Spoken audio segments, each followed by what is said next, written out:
Assalamualaikum warahmatullahi wabarakatuh. Selamat pagi, salam sejahtera bagi kita semua.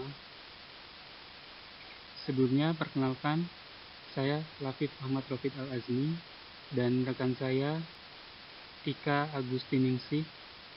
Kami dari kelompok 3 akan memaparkan materi perkuliahan metode penelitian kualitatif dengan topik rekonstruksi studi kasus bidang pendidikan.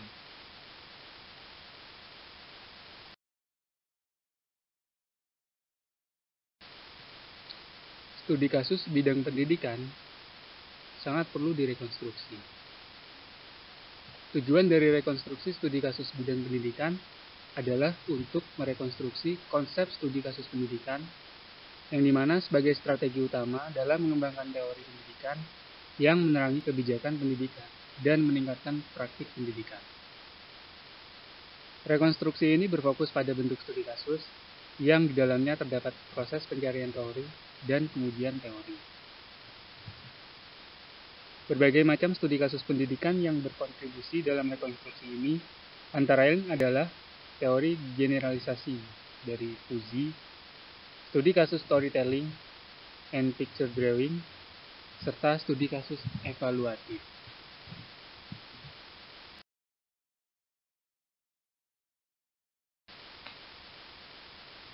Studi kasus bidang pendidikan juga termasuk dalam penelitian pendidikan empiris.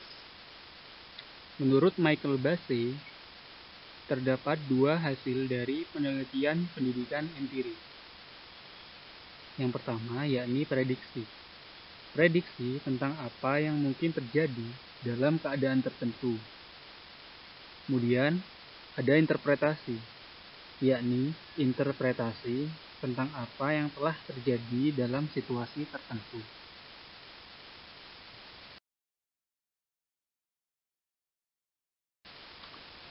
Michael Bassey menjelaskan bahwa pentingnya rekonstruksi studi kasus pendidikan ini perlu dilakukan berdasarkan ketiga pengalamannya. Yang pertama adalah pengalamannya sebagai penguji tesis dan disertasi. Kemudian, tentang gambaran penelitiannya yang dilakukan di wilayah publik di Inggris sebagai hasil penelitiannya di universitas. Dan yang ketiga, mengenai pemikiran-pemikiran dan tulisannya sendiri tentang generalisasi yang dilakukannya selama hampir 20 tahun.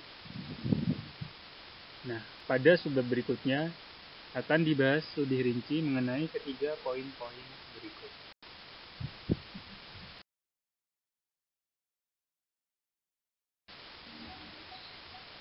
Pengalaman Michael Bassey sebagai penguji tesis dan disertasi. Bassey memiliki pengalaman kurang lebih 25 tahun dalam dunia pendidikan. Dia sudah menguji lebih dari 100 tesis dan disertasi dari para guru dan mahasiswa yang sedang menempuh gelar master. Berdasarkan pengalamannya, Bassey memiliki beberapa kegelisahan terhadap studi kasus bidang pendidikan. Yang pertama, Bassey mengungkapkan bahwa terdapat banyak penggunaan gaya bahasa yang panjang dan lebar, di mana banyak sekali sumber yang tidak relevan dengan penelitian yang dikaji sebagai bahan referensi kutipan. Dunia akademik seharusnya sudah lama meninggalkan cara ini dan belajar membatasi kutipan untuk disesuaikan dengan kajian penelitian. Masalah kedua adalah penulis yang terlalu mempersonalisasi laporan penelitiannya, di mana menulis terlalu banyak memberikan narasi yang terlalu panjang dalam menjelaskan pribadi seorang penulis. Dalam penelitian studi kasus, penting untuk memberikan detail pribadi yang mungkin memiliki relevansi dengan temuan, tetapi pernyataan seperti di atas terlihat seperti hanya untuk membantu mencapai kuota kata yang diharapkan oleh penulis. Masalah yang ketiga adalah masalah yang paling mengkhawatirkan, di mana hasil dari penelitian studi kasus tidak terlalu potensial. mayoritas orang yang mengambil gelar master adalah guru sekolah, dan kesan menyedihkan adalah bahwa beberapa dari mereka telah melalui inisiasi kemudian tidak terlibat lebih lanjut dalam penelitian. Beberapa studi mereka diterbitkan dan pindah ke wilayah publik untuk dibaca dan direfleksikan oleh guru lain yang seharusnya mengubah guru menjadi orang yang kritis sehingga membawanya untuk melakukan penelitian tentang masalah yang terkait dengan praktik pendidikannya.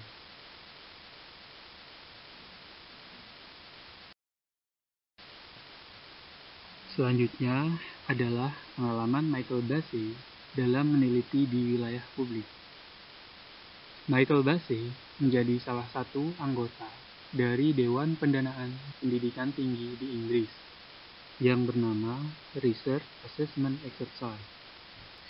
Tepatnya pada tahun 1992 dan 1996. Dengan rekan-rekannya, dia menilai kualitas penelitian yang berasal dari sekitar 100 departemen pendidikan di universitas dan perguruan tinggi di Inggris yang telah diterbitkan selama 4 tahun sebelumnya, dan tentunya di bidang pendidikan. Tujuannya adalah untuk menentukan apa wawasan yang diberikannya kepada pertanyaan yang menjengkelkan tentang seberapa efektif pendidikan saat ini. Hasil dari penilaiannya terhadap penelitian-penelitian yang berasal dari sekitar 100 departemen pendidikan tersebut, Michael Basey dan rekan-rekannya memunculkan beberapa ranah penelitian studi kasus bidang pendidikan.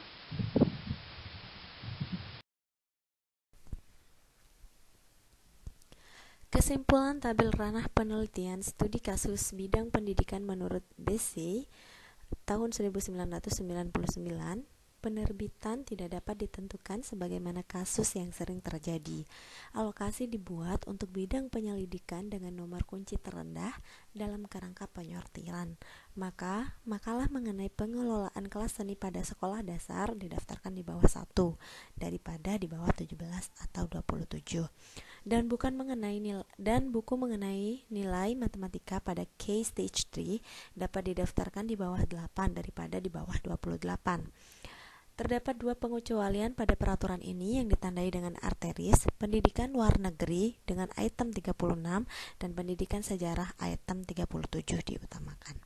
Maka dari itu, pengelolaan kelas seni pada sekolah dasar di Prancis akan berada di bawah 36 dan pendidikan sains pada abad ke-19 akan berada di bawah 37. Selanjutnya, ada penulisan dan pemikiran Basey mengenai penelitian. Basey menemukan bahwa menulis adalah stimulus yang hebat untuk berpikir. Basey adalah penulis yang berantakan, yang mana fasilitas cut and paste adalah rahmat jika dibandingkan dengan Scribble, Scraters, and Glue yang pernah Basey gunakan. Ide-ide Basey menyentak daripada mengalir pada layar, sampai akhirnya Basey mulai menulis. Basey tidak yakin kemana tulisannya akan mengarah dan karena itu terdapat banyak kesalahan di awal dan bagian-bagian teks yang ada dihapus. Ada pula saat dimana tidak ada yang terjadi dalam jangka waktu yang lama yang membuat Basey kembali ke penulisan sebelumnya dan menemukan wawasan baru.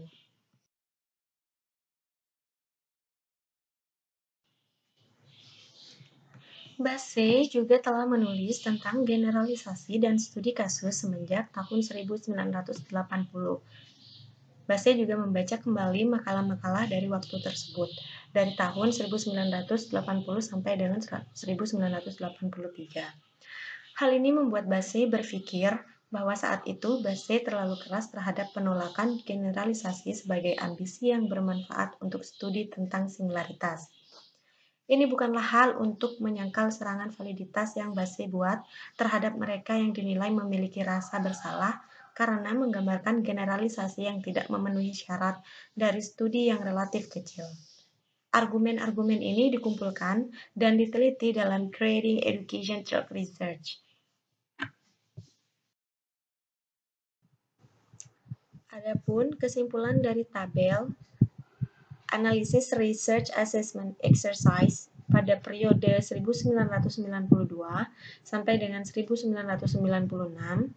kedelapan kategori penelitian pendidikan berada dalam urutan peringkat yang sama dengan kerangka penyortiran. Namun, bidang penyelidikan dalam setiap kategori telah diurutkan sesuai dengan nomor publikasi yang dialokasikan. Sangat penting untuk diingat bahwa prosedur hierarki yang digunakan untuk melihat daftar ini tidak lebih dari sekedar akun penelitian pendidikan yang sangat sederhana, yang muncul sebagai publikasi terpandang dari institusi pendidikan tinggi Inggris pada periode 1992. Selanjutnya ada pernyataan dari David Hergiff, Profesor Pendidikan dari Universitas Cambridge yang memberikan perkuliahan tahunan mengenai Teacher Training Agency pada tahun 1996 mengatakan, banyak penelitian pendidikan adalah tidak kumulatif. Sebagian karena beberapa peneliti berusaha untuk menciptakan kumpulan pengetahuan yang kemudian diuji, diperpanjang atau digantikan dengan cara yang sistematis. Beberapa investigasi kecil pada kasus yang tidak pernah ditindaklanjuti akan menghasilkan penemuan relevansi praktis yang kecil yang tidak meyakinkan dan dapat diperdebatkan. Selanjutnya ada generalisasi tidak jelas dari Bassey. Sebelumnya, Bassey gagal mengenali nilai potensi dari apa yang seharusnya Bassey sebut sebagai dengan generalisasi tidak jelas. Generalisasi tidak jelas adalah pernyataan yang tidak membuat gugatan mutlak terhadap pengetahuan, namun membatasi gugatan dengan ketidakpastian. Hal ini muncul saat temuan empiris menjadi sebuah penelitian, seperti dalam kasus ini telah ditemukan bahwa, atau in this case, it has been found that. Berubah menjadi pernyataan umum, yaitu sebagai berikut. Dalam beberapa kasus dapat ditemukan bahwa, atau yang disebut dengan in some cases it may be found that. Selanjutnya ada generalisasi dari Bassey. Sebelumnya Bassey menafsirkan konsep generalisasi dari jenis empiris, yaitu sebagai pernyataan yang sudah mutlak benar. Dalam artian ini, para ilmuwan fisika menggunakan istilah tersebut. Selanjutnya, Bassey juga mempercayai dua generalisasi, yaitu ada generalisasi statistik dan ada generalisasi fusi. Untuk generalisasi statistik muncul dari sampel populasi dan biasanya mengklaim bahwa ada X% atau Y% kesempatan bahwa apa yang ditemukan dalam sampel juga akan ditemukan di seluruh penduduk. Ini merupakan ukuran dari penelitian kuantitatif. Untuk yang generalisasi fusi atau yang disebut dengan generalisasi tidak jelas, muncul dari studi-studi mengenai singularitas dan secara khusus mengklaim bahwa mungkin, wajar, atau tidak wajar yang ditemukan dalam singularitas akan ditemukan pula dalam situasi yang sama di tempat lain. Biasanya ini merupakan ukuran dari penelitian kualitatif. Selanjutnya, ada sebuah rekonstruksi studi kasus. Bassey mengatakan setidaknya ada 3 kategori studi kasus pendidikan. Yang pertama, yaitu studi kasus teori, seeking and theory testing. Yang kedua ada storytelling dan picture drawing. Dan yang ketiga yaitu ada studi kasus evaluatif. Awal dari semua ini adalah perhatian yang besar dengan sugesti bahwa hasil dari studi kasus teori seeking atau teori testing harus menjadi argumen yang bermanfaat dan meyakinkan untuk mendukung generalisasi fusi atau generalisasi tidak jelas menurut Bassey.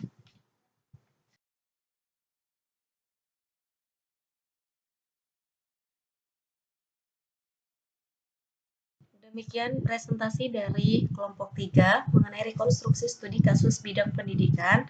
Kurang dan lebihnya kami mohon maaf. Wassalamualaikum warahmatullahi wabarakatuh.